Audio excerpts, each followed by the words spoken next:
exigeant, mais on se fout de notre gueule. Mais enfin, mais moi, je vais être très exigeant. Parce que tu m'as très fait chier, tout le monde. Déjà, on se moque de vous. Madame le commissaire vous a dit, quand c'est drôle, quand c'est bien, applaudissez. Ils sont pas cons quand même, hein. Ils sont pas complètement demeurés les Belges en plus. Hein? Alors il faut être exigeant avec nous. On va pas se faire emmerder par des bouffeurs de frites. C'est nous qui avons gagné la Coupe du Monde. Allez,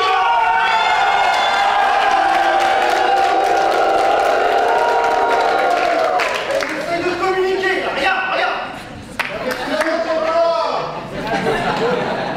1-0. Alors, non seulement on prend tout le monde pour des idiots, moi on me met au bout de la table ici, là. Je suis comme un demeuré là au fond, là. Avec les vieux là, je suis là. Là, il y a la moitié des gars qui dorment, hein. Là, ils ont tous fait un AVC là sur le premier rang. Il n'y a plus personne. Tu les as tous achevés. En plus, on nous prend pour des cons. Moi, j'ai une bouteille vide, une bouteille pleine. Bah, si t'as soif, tu bois là. Si t'as pas soif, tu bois.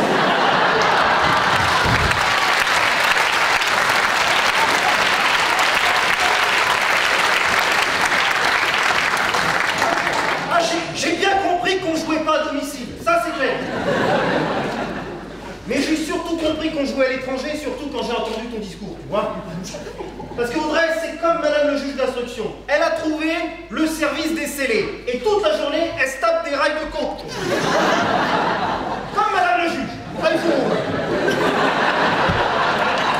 J'ai rien mis au discours. Et rien. J'ai rien compris. Pas un mot. Ah, les gars, ils rigolent. Il y avait un petit peu de... Bon, il y avait des gens qui avaient pitié, quoi. Hein. C'était là. Ah, la petite blague. Là, les gars, ils se regardaient entre eux, ils se disaient, il se passe quoi là? Les gars, ils sont morts une deuxième fois. Le bâtonnier, il était en PLS.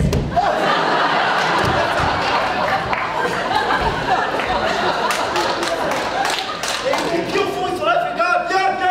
Le bâtonnier, on le perd. En plus, ils se moquent de nous. On nous dit oui, alors maintenant, laissez place à Audrey, la plus belle du barreau. Alors moi, je suis loin, mais quand même.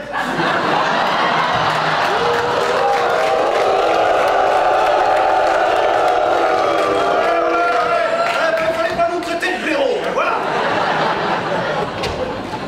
Alors Audrey, je sais pas si tu comprends ce que je vais te dire. J'ai vu que tu avais des notions d'hollandais. Ik heb niet verstand. Wat heb je gedaan? Ik kan niet verstaan. Niets.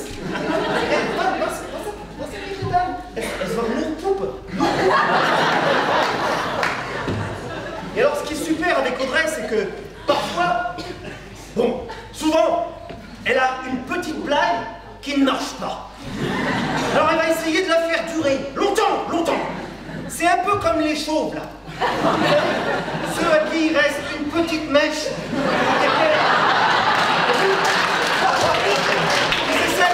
Ils ont un peu les boules parce qu'ils savent bien que c'est mort maintenant et que ça ne poussera plus. Donc, François, lui, il a compris. Hein. Il a rasé. Là, les gars, ils y tiennent à la mèche. Quand même. Alors, elle fait durer la blague dans l'espoir que peut-être quelqu'un puisse rire un moment. Non, elle est là, elle tire sur la mèche. Elle tire, elle tire sur la mèche. Un boudon le matin, dans la glace. Voilà, ça va couler. Je vais te dire, Audrey. Tire moins sur la mèche et rue-toi vers l'issue de secours.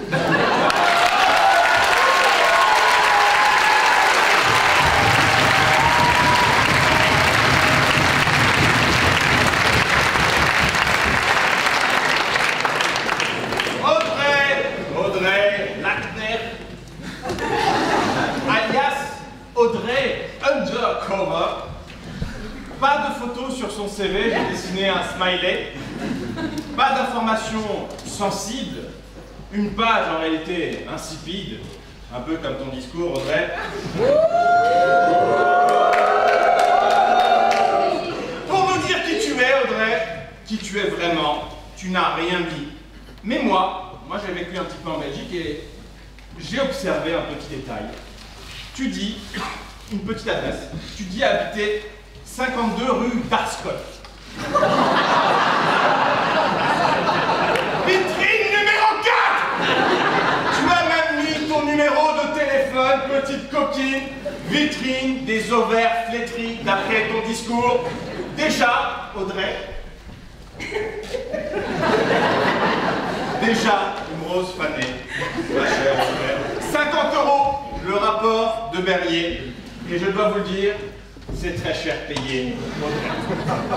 Tu nous dis, ma chère Audrey, que tu ne t'es pas gruée au secrétaire de la conférence du stage de Paris lors de ta dernière visite.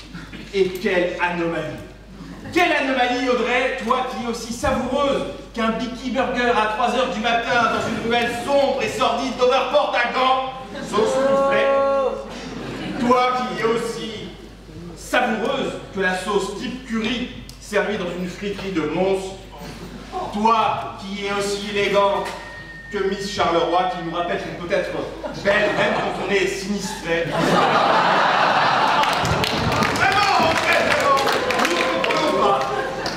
Tu nous dis être spécialiste du dommage corporel. Ce soir, ma chère Audrey, nous avons vu ta méthode, tu nous as amputés. Il ne nous reste plus rien, nous sommes à poil comme ces gens-là.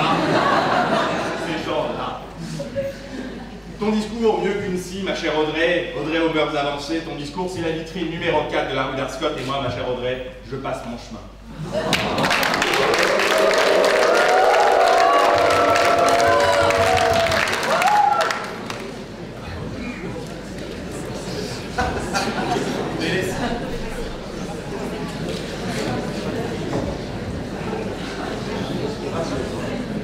Peuple de Bruxelles, je pensais aujourd'hui m'exprimer sur Audrey. J'ai certainement un compte à régler devant vous. Avec Joris Monin de Flogère.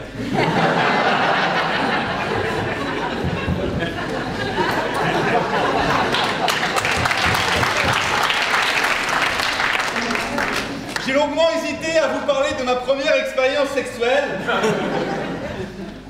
C'était avec la mère de Joris.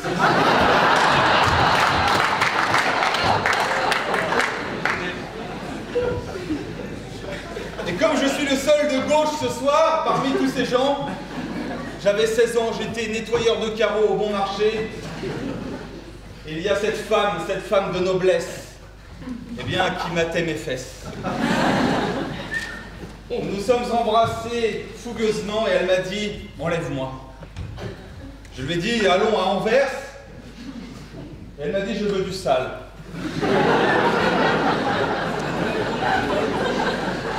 Alors je l'ai emmené à Bruxelles.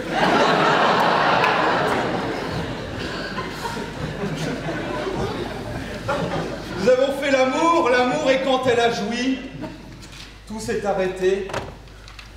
C'était son seul plaisir qui comptait. Le mien ne comptait pas.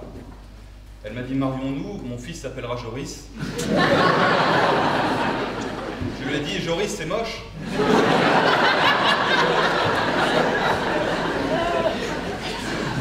Et elle m'a dit, non, il s'appellera Joris.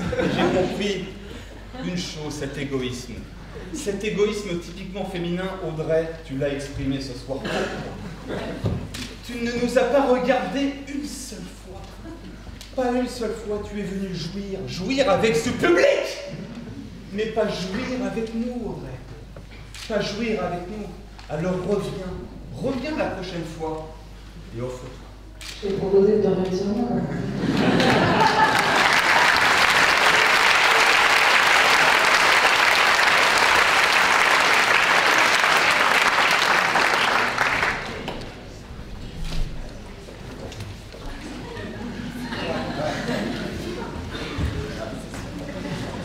Peuple de Berlier, je dédicace cette critique à 4 Belges importants, Damiens, Napoléon, Gruet et Damso, ce dernier représentant à lui tout seul le seul rêve de grandeur ambitieux du peuple belge.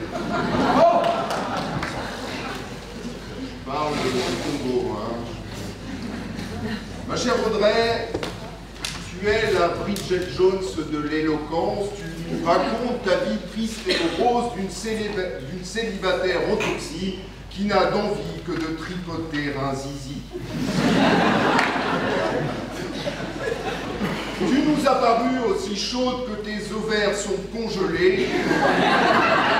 Mais comment t'en vouloir quand tu parles de nous comme des blaireaux alors que ton discours a eu sur nous l'effet que le soleil peut avoir sur un loir? Car, je vous laisse le temps de comprendre, vous êtes belges. Surtout si vous êtes des femmes, je vous laisse encore 10 secondes.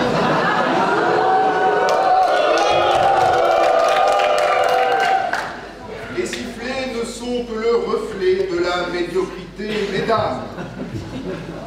Messieurs, applaudissez quand même un peu, bordel.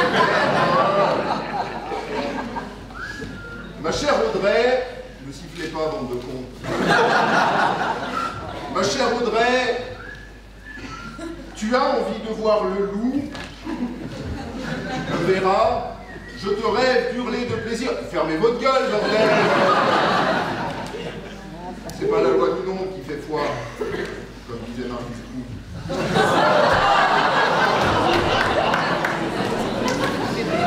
Ma chère Audrey, quand je t'ai écouté, j'ai aimé la francophonie, car pour une fois, je te souhaite le meilleur, car pour une fois, Bruxelles, ma belle, Audrey, ma belle, tu ne t'es pas comportée comme une brêle, tu ne t'es pas démontée, alors maintenant, je te le souhaite, d'être démonté.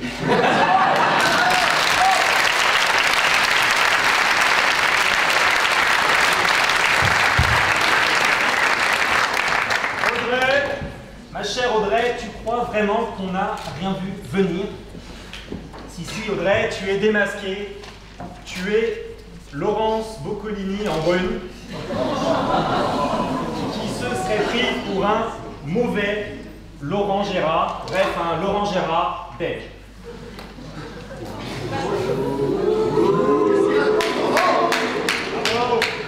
Mais à travers tout, j'ai compris ton message. Tu n'osais pas me regarder, tes mains tremblaient, tu commençais à transpirer, et tu as dit ces mots. Bonjour, c'est toi mon amoureux. Bien sûr, tu parlais de moi. Ensuite, tu as dit, à ta braguette, je m'attaqua. Oui, Audrey. Vas-y. Puis, tu as parlé de toi. Célibataire et sans enfant, je vis chez mes parents. Bon, pourquoi pas. Puis tu as parlé de ton corps. J'ai les ovaires en décrépitude.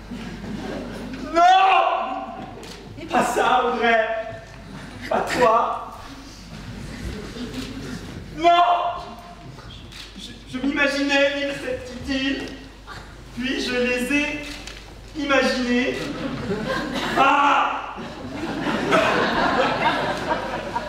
Et là, j'ai compris.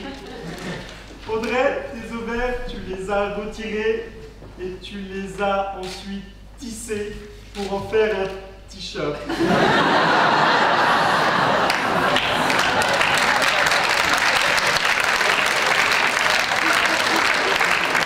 Audrey, tu es le maillon faible. Au revoir.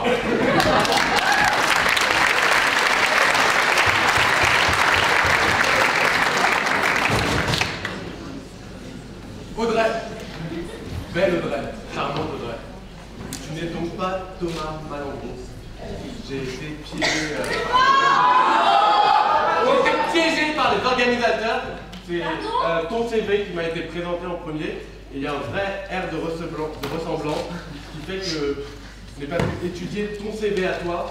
À part la première ligne, je vois que tu es spécialisé dans l'indemnisation des dommages corporels. Et ça se voit.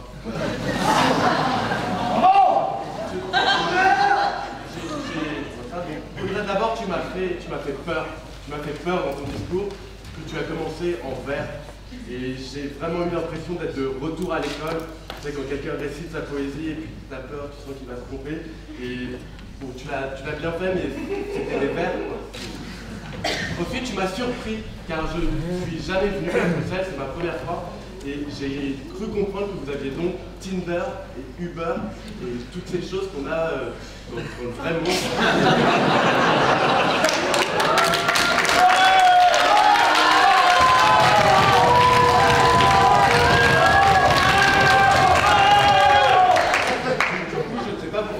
Plaignez tout le temps les Belges, vous avez tout ce qu'il faut. Ensuite, Audrey, tu m'as touché. Alors t'enflamme pas, tu m'as pas encore touché, mais tu m'as touché. Et tu m'as touché au sens de votre roi François Damien. C'est-à-dire que tu m'as touché comme quelqu'un qui essaie, mais qui n'y arrive pas. Et donc, du coup, c'était gentil de t'exprimer devant nous et de tenter le coup. On sent que tu t'es quand même livré un petit peu trop, c'était un petit peu trop de biographie. Tu m'as un peu mis mal à l'aise, pardon-moi. Bravo, Jonathan! Bravo! Sache que pour tes sentiments contrariés, il était bien, hein?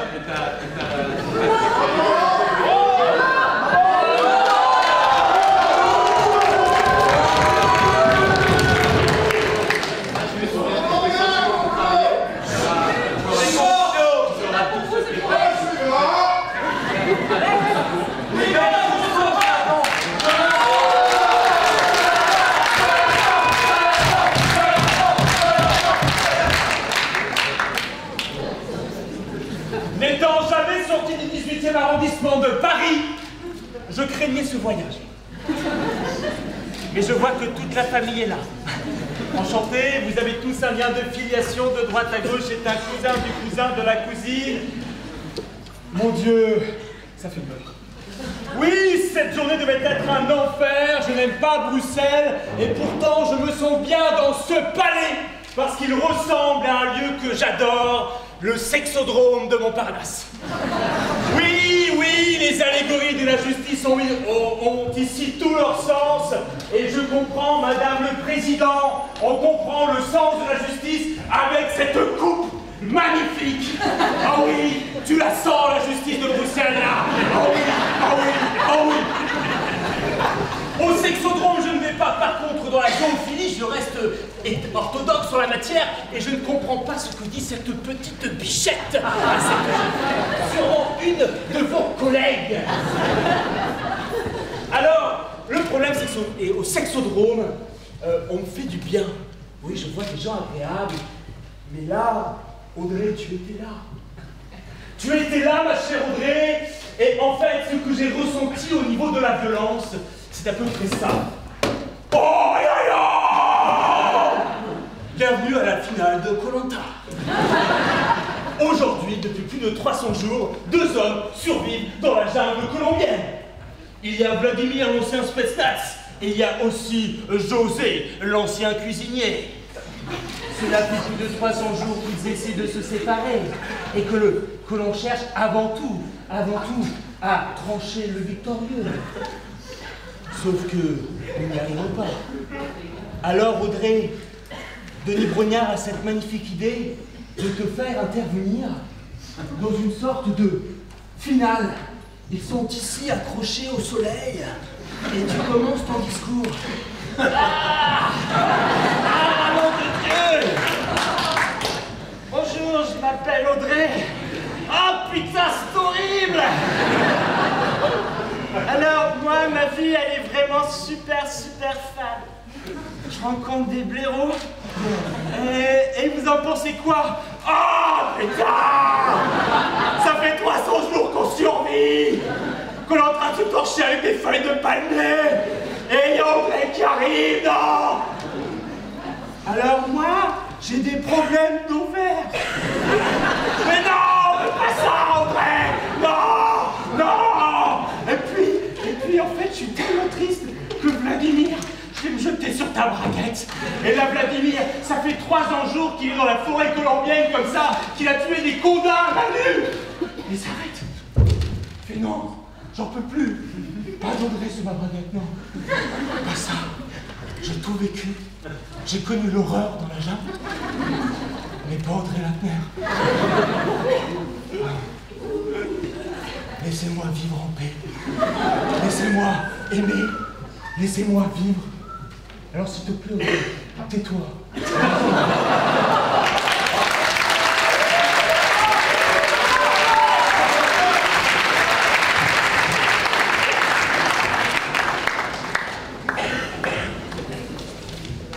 Mais tu crois quoi, Audrey? Tu crois qu'il faut avoir des ovaires pour avoir une vie de merde?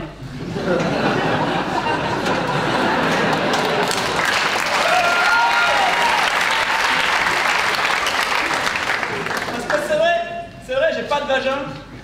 Et pourtant, j'ai aussi une mère qui me dit souvent, tu sais, il y a un âge, Étienne, où la tuyauterie marche quand même moins bien. Et tu crois être la seule personne à avoir une tendinite au pouce? Et moi, j'ai une tendinite aux deux mains.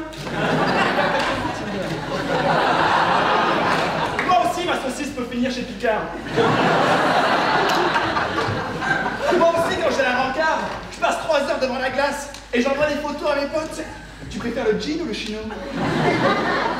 Et moi aussi, quand on pose des lapins, je rentre chez moi et je mets de la musique, je mets Shakira. Waka waka eh eh.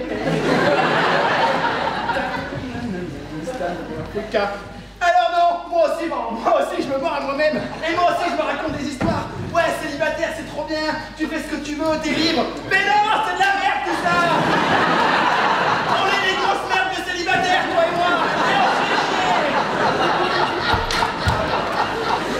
Alors toi apparemment pour trouver un mec, tu fais dans le secrétaire de la conférence de Paris.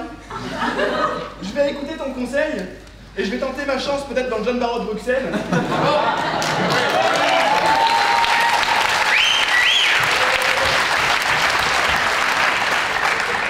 Mais vu ton discours, pas sûr que je me crue sur toi.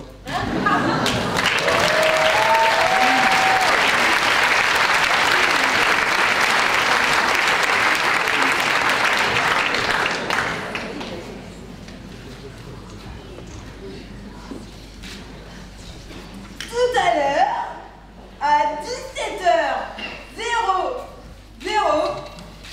c'était l'heure de mon horloge biologique.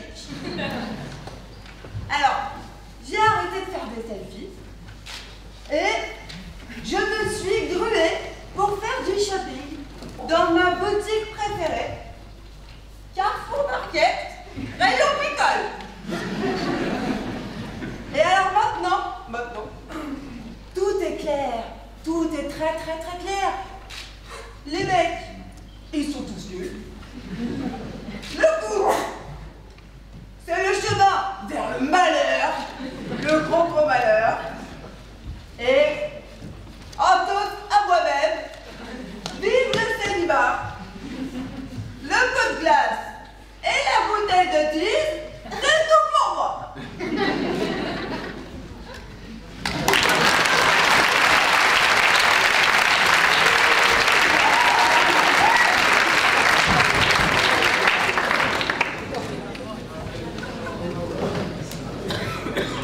Chère Audrey, toi, ma sœur de combat, toi, mon Amazone de l'indépendance, ma mercenaire de l'émancipation, tu as eu ce courage de venir face à cette assemblée.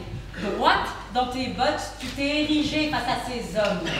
Pour cela, tu t'es armée de tes mots, de toute ton aisance. Un petit accent belge, et par voie de conséquence, de très peu d'éloquence.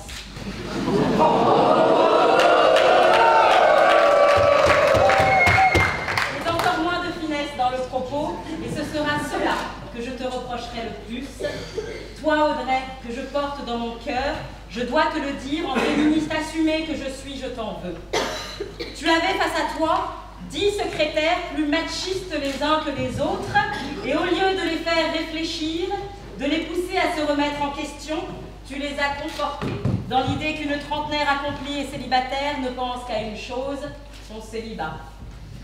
Lui, qui est persuadé que l'éloquence féminine n'atteindra jamais l'éloquence masculine, Ce soir, il avait raison.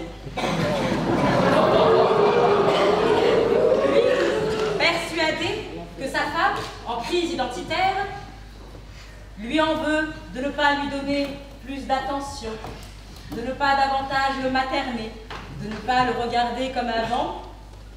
Ce soir, il avait raison. Lui, persuadé que la beauté féminine se résume à un sex appeal de magazine, ce soir, il avait raison. Et pour cela, je te remercie. Tu n'es pas entré dans tous les clichés, seulement une partie. C'est déjà pas mal.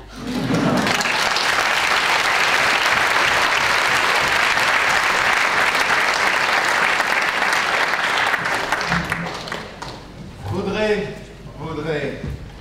la petite Audrey rêve depuis sa plus tendre enfance de trouver l'amour.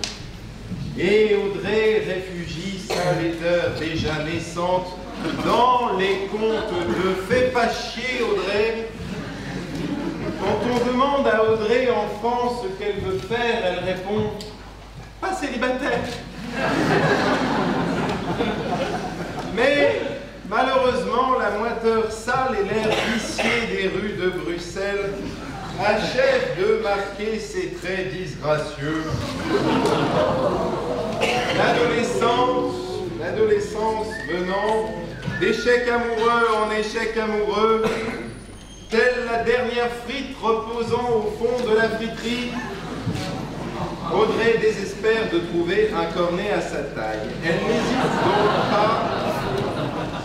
Elle n'hésite donc pas pour se faire à se ruer sur le premier discours venu. Alors, Audrey du cul, ton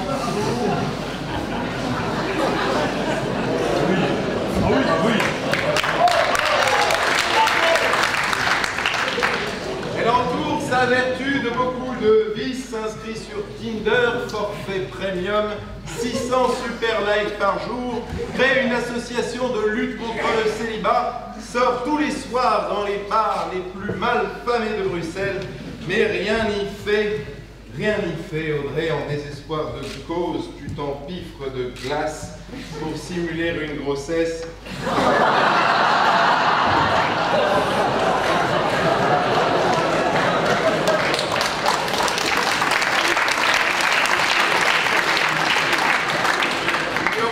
Ignorante, Audrey, que jamais un fœtus n'est sorti de la Grèce.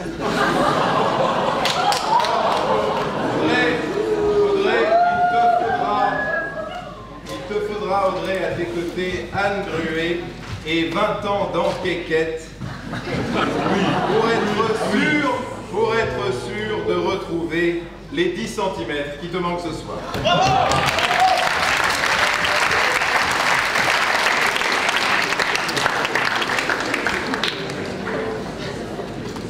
Voilà la liste d'instruction.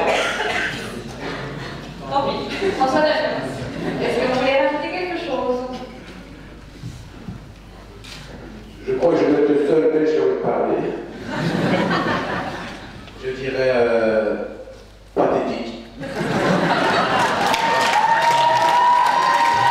Pathétique pourquoi, si on remonte un peu dans les annales, dans les jeux de mots un peu pourris. On se rend compte qu'en fait, on parle de ces conférences, très bien, super. C'est écrit où? En France. Pas de problème. Et combien de Belges vont en France pour faire le maximum au fait d'un jour? Nous, on se déplace à 6, vous êtes à 12. Ça, je ne juge pas.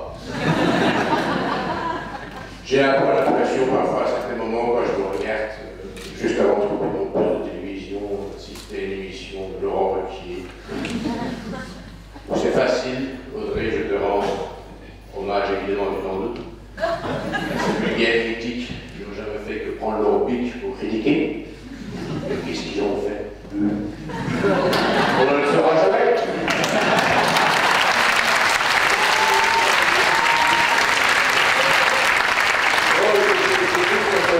Dans une franche camaraderie, là je commence à monter les grises. Parce que c'est un peu, c'est vrai que je suis pas venu du premier coup. Et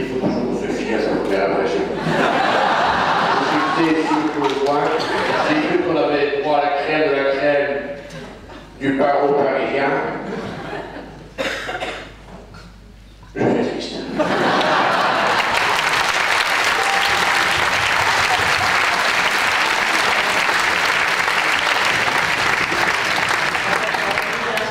Quelque chose à rajouter? Célibataire et sans enfant, me voici à 62 ans devant vous. Pour vous dire l'admiration que j'ai pour Maître Laquenert et demander aux Français que restera-t-il de vous, messieurs, dans 4000 ans, quand vos enfants se pencheront sur votre cercueil pour en exhumer les restes puants.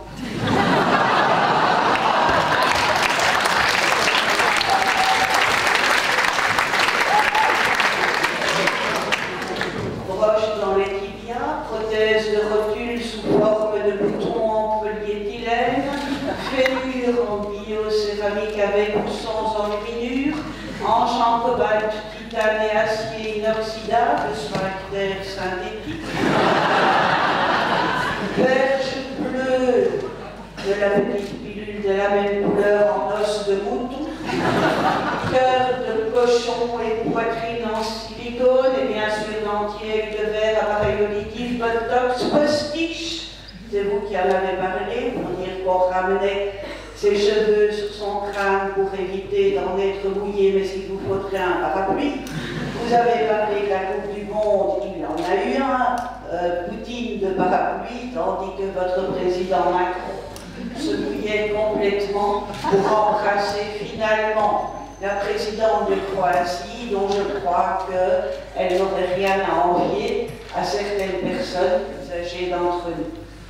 Le tout, bien sûr, messieurs les Français, sur votre cadavre couronné d'une intelligence artificielle, certainement entendu en quéquette, s'accordant bien sûr d'un cerveau pas encore ministériel, mais tout espoir nous est permis, cette enquête.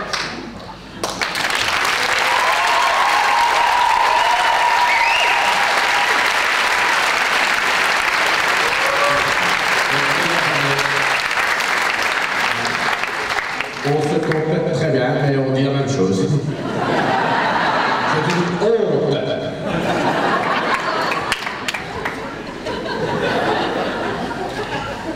Avant de démarrer le deuxième round des hostilités, il faut savoir que les Parisiens viennent se faire désirer. J'ai essayé de les faire venir à l'heure cette fois-ci, mais il y en a un qui a fait un peu les siennes. Je vais vous demander de l'applaudir, Maître Nima Aïda.